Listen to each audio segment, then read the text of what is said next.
Hey there, I'm author Sarah A. Chrisman. I'm Gabriel Chrisman. And today we are discussing Allan Pinkerton's book, The Detective and the Somnambulist. Somnambulist is a word I don't like to say 3 times fast because it's a little hard to pronounce, but it just means sleepwalker. Mm-hmm. Now, Allan Pinkerton, he wrote a whole series of books, and he was actually writing about cases he had investigated himself. He was a detective. A lot of people who are familiar with history have probably heard some about Allan Pinkerton.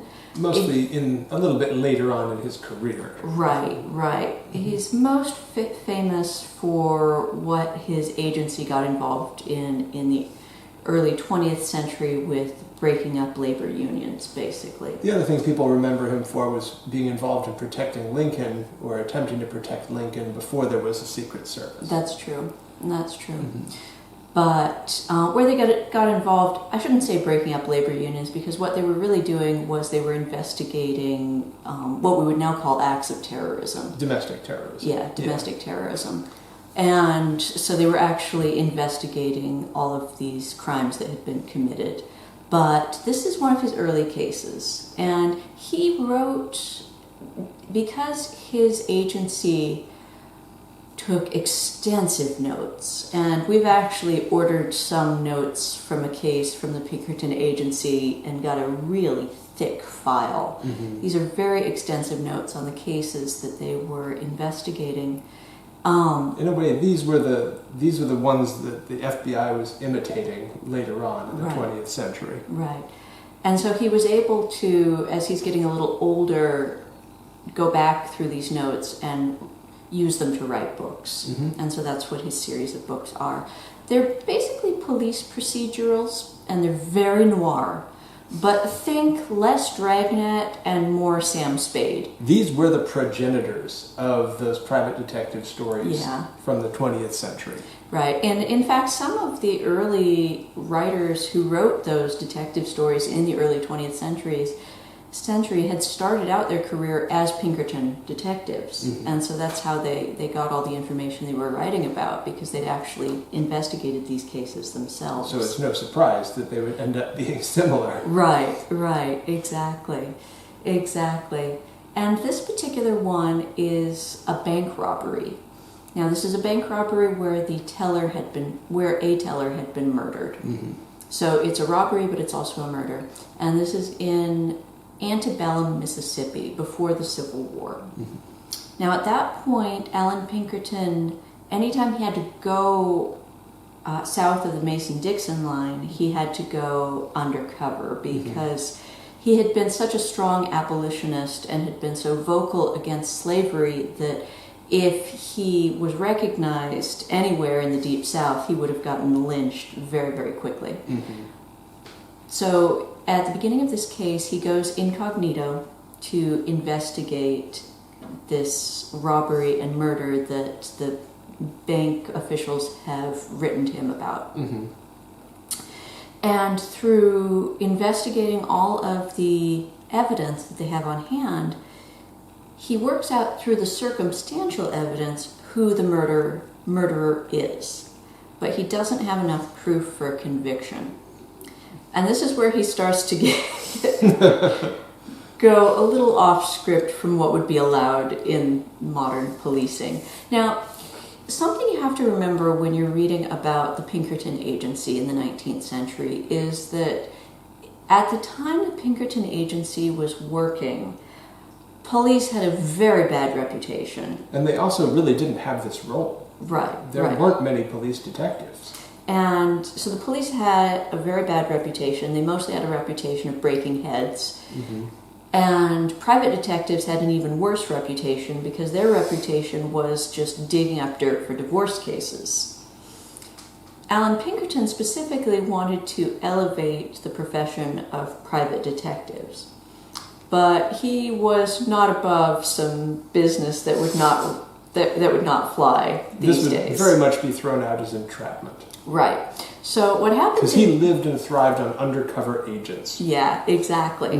Which brings us back to the detective and the somnambulist, because Pinkerton, knowing that if he stays in the South too long, his cover's going to get blown and he's going to get lynched, he goes back north and he sends 3 of his operatives to continue the case.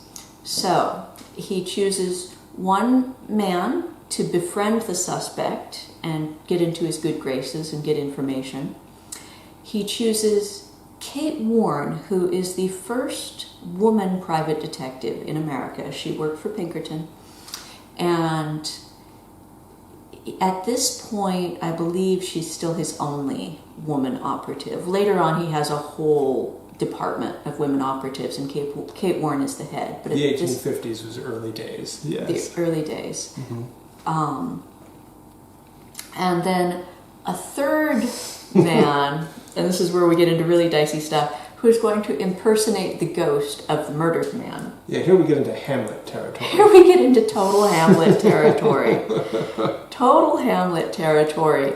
And so these 3 operatives, beyond getting more evidence and more information, they go into the sketchy end of things, and they start actively trying to drive the suspect crazy enough to make a confession. Now, we should also put this in context in terms of the world of spiritualism and ghosts and all of that was going on throughout the 1840s especially, but was definitely still part of the culture in the 1850s, and so the idea of a ghost coming back to accuse his murderer was not completely ridiculous. It was not completely ridiculous.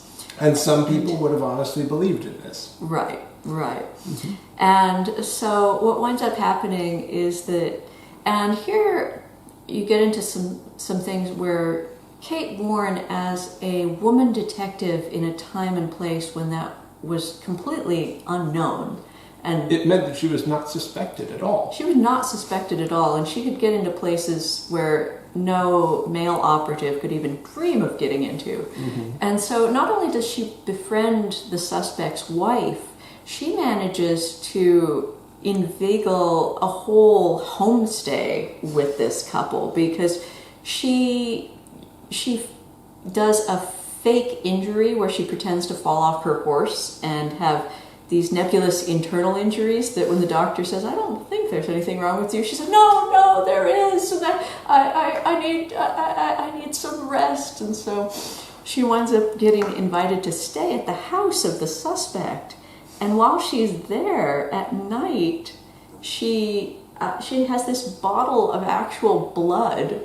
I don't know if it's chicken blood or what, but it's blood that she dribbles around the house and dribbles from the suspect's pillow out the door. So when he wakes up, there's this trail of blood. And the suspect and his wife have separate bedrooms, and so it's a little easier for Kate Warren to get away with this because the suspect is a really heavy sleeper. And the wife just at first assumes that the guy had a nosebleed.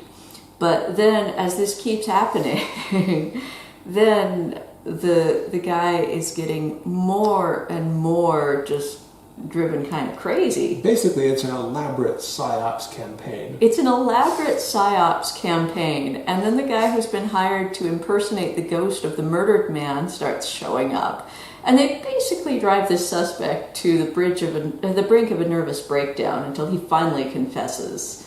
And I don't know how moral that those sort of tactics are, but it did work. And part of the reason Allan Pinkerton was writing these books was to advertise his services and exactly how far they would go for their clients. Well, there is that. Yes. There is that.